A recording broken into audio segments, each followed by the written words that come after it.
Welcome to QCC's Face the Region.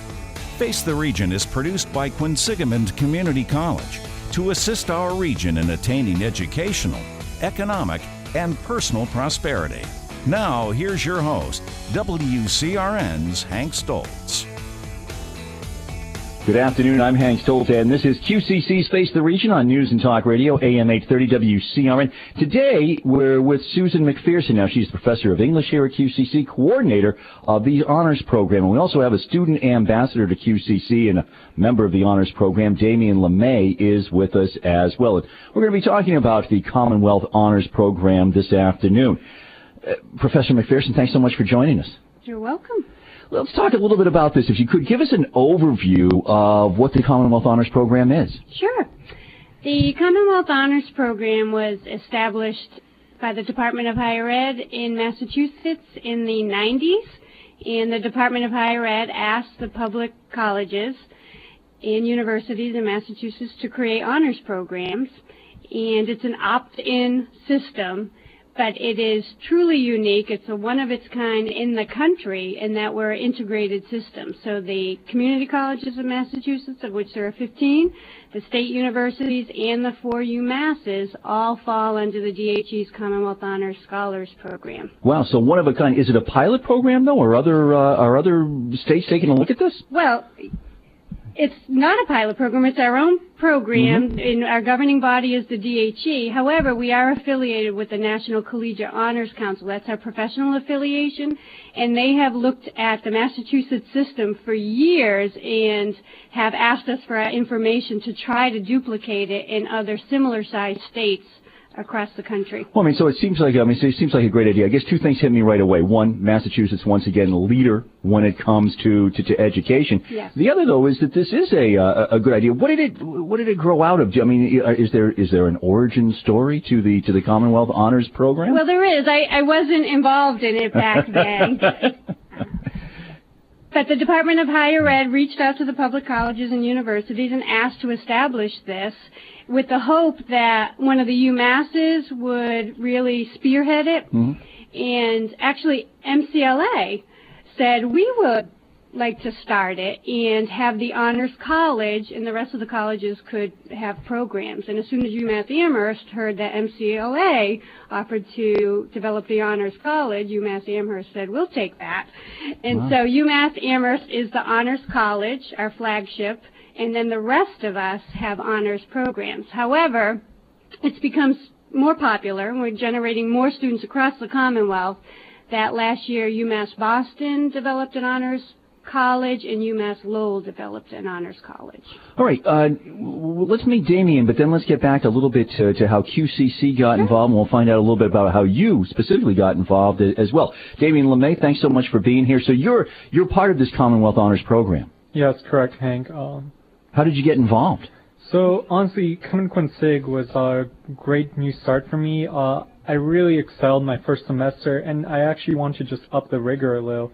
And so I was looking at different options available to me, and I found out about the honors class, approached Professor McPherson, and got started.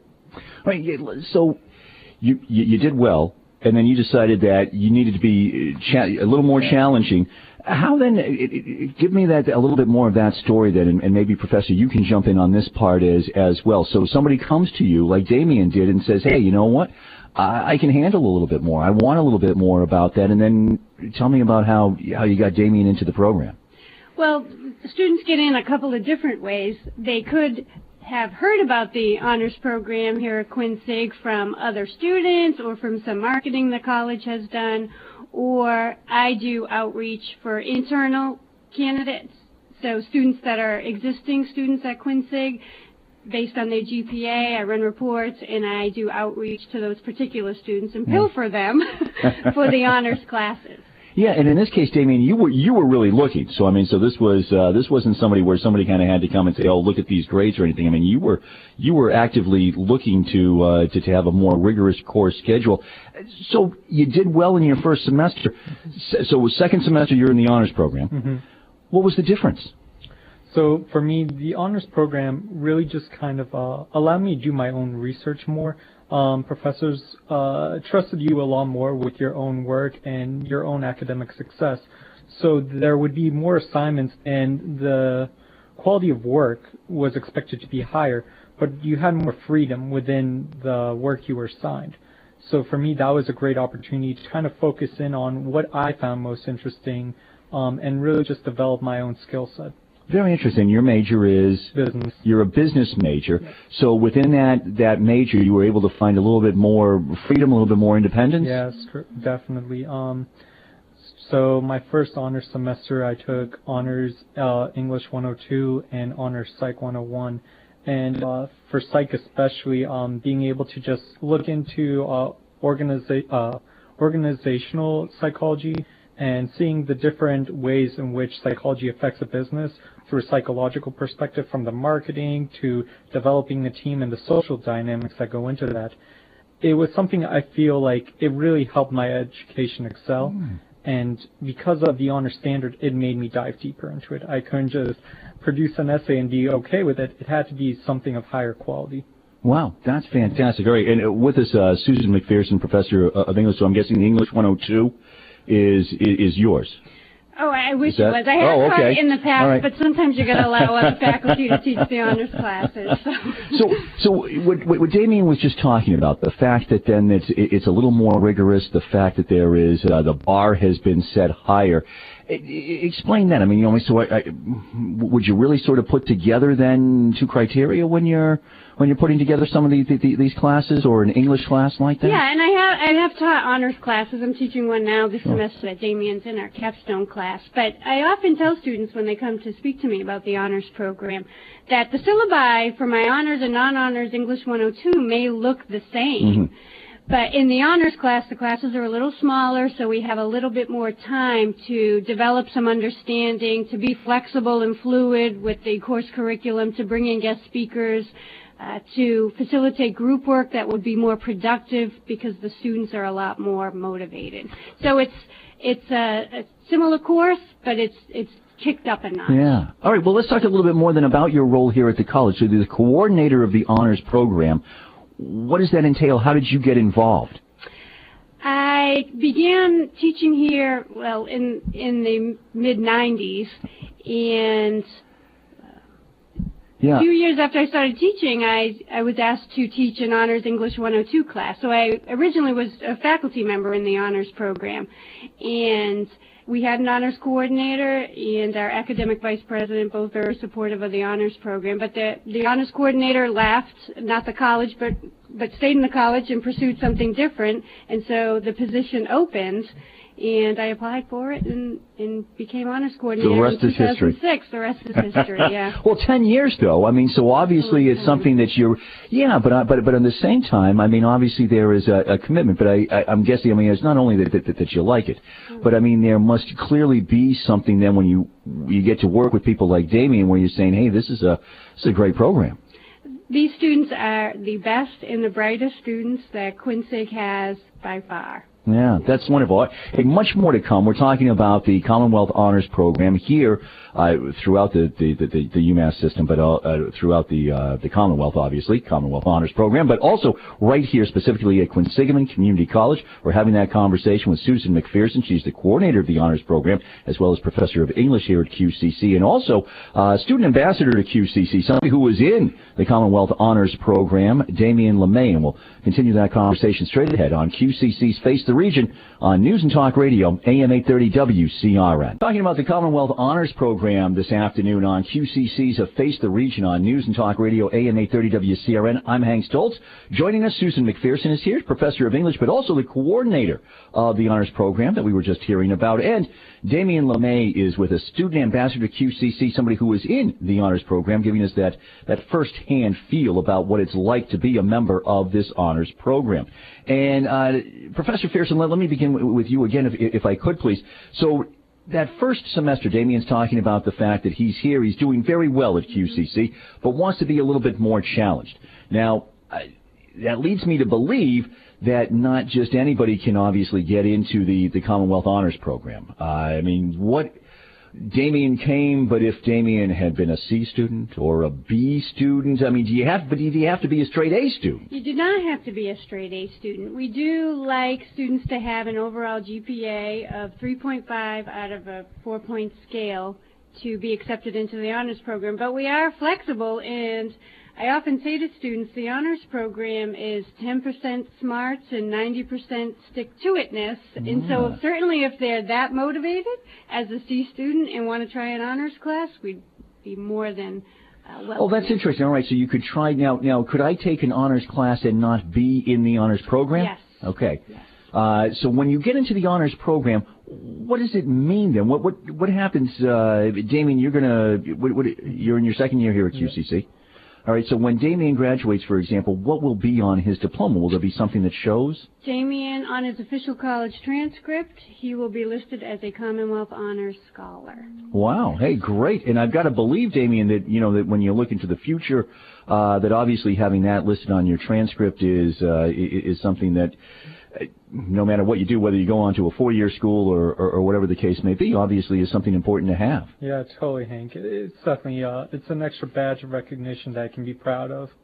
All right, so in order for, and I don't know, whoever wants to jump in on this, in order for you then to have that extra badge of honor, what do you have to have at the end? Do you still have to have a 3.5?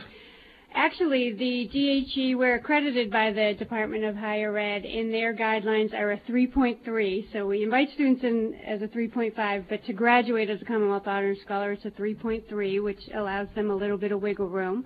They have to take 4 classes over the course of their time here at QCC, and one of the classes has to be our honors capstone class. Yeah, an honors capstone class. So Damien, and you're taking one of these honors capstone classes right now? Currently, what is that like? Give me a little bit of a description of that class. Well, I think, first thing I want to say about it is just that, honestly, the caliber of student that you're surrounded by really takes the class to a whole nother level. Everyone in there is, honestly, it's like you're in a room full of geniuses. Everyone has something to offer. Everyone, every time you hear them and what they're doing outside of class, you're like, wow, you are taking it to the next level, because these students don't just stop at the classroom. They learn so much outside, and then they bring it back in. And to be able to it's like a think tank. Every day you learn something new, and it might not have even been part of the curriculum plan, but just because everyone's sharing their ideas, it really makes for an amazing learning environment. So in the Honors Colloquium, it's about emerging paradigms. So we're looking at new things in the world that might not be currently mainstream and popular points of view, but stuff that will definitely impact us in the future and that we all will probably have to adjust to. So we're looking at that combined with everyone's points of views. It's a really amazing place. So this is your capstone project? Yes. So at the end of this class, what will you have? So at the end of the class, knowledge-wise, I'm assuming, is that what? Well, yeah, but I guess also. Yeah. So do you produce something with this capstone class as well? Yeah. Actually, it's being a member of the Honors Colloquium, you have the opportunity to present in front of the student body, as well as with our class specifically, we're going to be able to go to a UMass Honors Research Conference. And I'll be presenting there, so I'll be presenting in front of a large body of students with the same students at the UMass Honors College. Wow. So I can't wait for that. Wow. Yeah, please. With that particular class, our Honors Capstone class, the Emerging Paradigms Colloquium Damien's talking about, I'm co-teaching that class, and one of our goals in that class, in addition to talking about, we think, some excellent content, is to allow the students the opportunity to create the best piece of scholarship and scholarly writing that they will do during their time at Quincy, to take that experience onto their transferring institution. And so we have a library mentoring program established for that class specifically, where each student is paired with one of our reference librarians to help them create the best piece of scholarly writing. Yeah, I was going to say, that part alone, because I assume that people who are in the Commonwealth Honors Program, of course, it's all different majors, and writing skills for not everybody's an English major, so so right. Writing skills has got to be something that I can understand where you might need some coaching with that. Yeah, and it's one of the reasons why we like students to take one of the honors level English classes, either English 101 or 102, to help prepare them for the honors. capstone course. So when you're in this Commonwealth Honors Program, so is every class at the honors level, or the majority of them are, or just a select few? No. Each student that wants to graduate as a scholar, like I said, will have to take 4 classes over the course of their time here. So we offer, in the honors program, 6 or 7 classes a semester that they can choose from. And the program fits with every single degree program here, some better than others, depending on how many electives they have. But as long as we can get the students early, they won't have to take any additional classes. They'll just take some classes at an honors level. Now, you've been the coordinator for the last 10 years. Are there some changes in let's go with just that 10-year period? Are there changes that have taken part in the program over that 10 years? Things that you've added or that you've said, you know what, we should be moving in a little bit different direction? Well, one of the changes that has been created has been a statewide change. I chair the Commonwealth Honors Council, which is the group of honors directors from across the state, and we developed a student honors council as well. And so honors program students from across the state, all of the honors program institutions, get together at the same time we do, and they have their own agenda and they plan activities, and we're able to help fund those activities for them. We have a Northeast Regional Conference that's actually being held in Cambridge, Massachusetts, in a few days, and so we're able to fund several students to go to that. Wow, all right. You know what, straight ahead, Damien, I want to pick up with you. I want to hear a little bit more about this UMass Undergraduate Research Conference, what that's going to be like, and get your perspective as well. How many years have you been going, Professor, to the UMass Undergraduate Research Conference? Yeah, 8 or 9 years. 8 or 9 years, all right. So I want to get that perspective. And now, this will be the first time that you go. Correct. Yeah. All right. Yeah. So I want to see a little bit about what you're expecting and what it's going to be like, and we'll do that straight ahead on QCC's Face the Region on News and Talk Radio, AM 830 WCRN. The Commonwealth Honors Program, talking about it here specifically at Quinsigamond Community College. This is QCC's Face the Region. I'm Hank Stoltz on News and Talk Radio, AM 830 WCRN. We're speaking with the coordinator of the Honors Program, also professor of English here at QCC, Susan McPherson, and Damien LeMay, who's in the Honors Program. And Damien, I want to pick up. You had mentioned the fact that you're getting ready, so you're in this capstone project right now. And then you're going to be going and you're going to be presenting along with other Commonwealth Honors Program students from all over the state. You're going to be going to the UMass Undergraduate Research Conference. What are your expectations? What have you heard about this? And tell me a little bit more about it. Yeah, Hank. So from what I've heard about the research conference, it's just going to be our class meeting up with a bunch of students from all the other community colleges, as well as the undergraduates at UMass Amherst, and everyone's just going to be presenting. We are going to be presenting a lot of poster projects, so we'll be developing a PowerPoint presentation that summarizes a large amount of information. Honestly, basically all the research that we've been doing throughout the semester. We kind of want to annotate it, put it on a board, and then be able to present it to anyone who walks by. So for me currently, it's about just refining the material that I have researched and finding a way for me to articulate in the most effective means possible to any passerby, because I'm sure it's going to be from anyone from administrative faculty at the college, maybe some professors who are just looking for maybe some new students who would be great in their major, to just other students who are really curious and could really learn a lot at these events. Yeah, well, I would think, though, even just the way that you describe it, with everybody sort of presenting, but the ability now that you will have to network, whether it was with other students, whether it is with other professors, that's going to be a huge part of this event as well. Yeah, and it raises the stakes for the research, honestly. I said how just being in an honors class raises the stake and the quality of work. But to be able to go to a school and not only represent your campus, but also yourself, you are branding yourself in that respect at an educational level. That has huge value to me, especially as a business major. I always look at opportunity costs and how to market things. But yeah, just being able to show off the best quality work and know that I made it and that this is something I can present to the public and showcase my talents, it's a great opportunity. All right, Professor McPherson, so you've seen it, you hear what Damien is saying about his expectations and about the networking that goes on.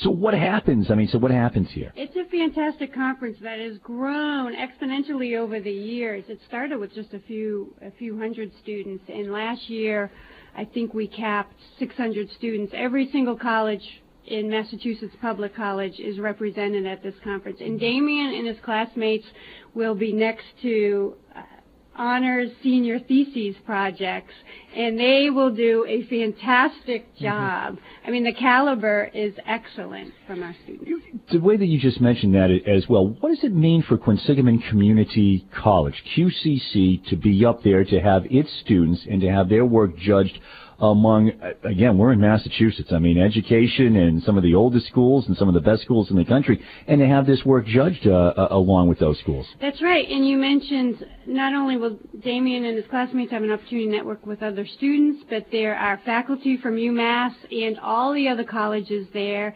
reaching out to students. We have some graduate school representatives going there as well that are very interested in the students' projects. So we know now that, for instance, when you graduate, Damien, it will show that you were in this Commonwealth Honors Program.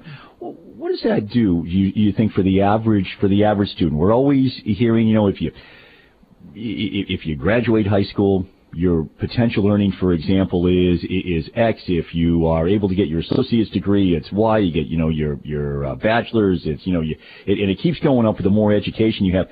Something like the Commonwealth Honors Program and going through that, Professor. I mean, you think that adds also to the students and to their ability? I think so. Not only knowledge for knowledge's sake, but it certainly gives them a leg up on transfer. One of the benefits of an integrated system like Massachusetts is that Damien is guaranteed admission to UMass Boston or UMass Amherst or Worcester State if he wants to go there. He's guaranteed admission. And in fact, if Damien want to go to Commonwealth Honors College at UMass Amherst and Damien has a 3.5 GPA, and UMass Amherst has another transfer student that did not graduate from a community college honors program with a 4.0. They have to take Damien over the student with a 4.0. This is one of the benefits. So, Damien, now your goals. So you want to be, entrepreneur, millionaire. Tell me a little bit about how this helps you get there. For me, most people, they'll tell you that to be an entrepreneur, you don't have to go to school. You just kind of got to get into it. But a lot of entrepreneurs will tell you that if you go to school, you can save yourself a lot of time and money because you'll learn lessons that otherwise would have stopped you along the way. To me, going to Quinsigamond, because it's so affordable, because I have the honors college program available to me, and I have all these professors who are willing to help me out, I'm able to learn so much at such an accelerated pace that it's going to save me time and years of mistakes later on down the line. Combined with the fact that I'm able to network with students from all over the campus, go to an honors research conference at UMass Amherst, network with everyone there. I mean, I'll be able to actually start a company upon graduation and have all the people I need already lined up. There's the networking. Yeah, a lot of companies, they go to colleges to find their students. I'm literally spending 3 to 4 years building the A-team of entrepreneurial success. That's fantastic. So Professor, there we have the Damien LeMay story and the way in which he's sort of already, eyeballing through the Commonwealth Honors Program and maybe some people that he's going to meet at the UMass Undergraduate Research Conference who he would want to have on his team and help build that business. You've been the coordinator now for the last 10 years. What about some of the other Damiens who have gone through the program, some of the other student stories? A lot of our students stay within the Massachusetts public system and transfer to UMass Amherst because we have a great honors to honors scholarship, or UMass Boston, but certainly some go to more selective colleges as well. Quincy Commonwealth Honors students, 2 of them have been the recipients of the Jack Kent Cooke Scholarship, which is only awarded to 50 students a year from any community college across the country. So it's really difficult to get one student who receives that, and we've had 2. Yeah. And it covers any school they want to go for the remaining time they have, and they can re-up it for graduate work as well. That's amazing. I have to tell you, I mean, in our time here over the last couple of years of doing this show, one of the things that we have really learned is, Quinsigamond Community College, cutting edge, not up against any community college, up against any school. Any school. That's with right. with the level of professors, with the level of students. So fantastic. Thank you both for coming by and telling us about the Commonwealth Honors Program. Thank you. Thank you. We appreciate it. And again, our guests today were Damien LeMay, who is in the Commonwealth Honors Program, getting ready to head out to the UMass Undergraduate Research Conference to present his capstone project, and the coordinator of the Honors Program and professor of English here at QCC, Susan McPherson. As always, thank you for joining us. I'm Hank Stoltz on News and Talk Radio, AM 830 WCRN. This has been Quinsigamond Community College's Face the Region with your host, Hank Stoltz. Join us again next weekend on AM 830 WCRN.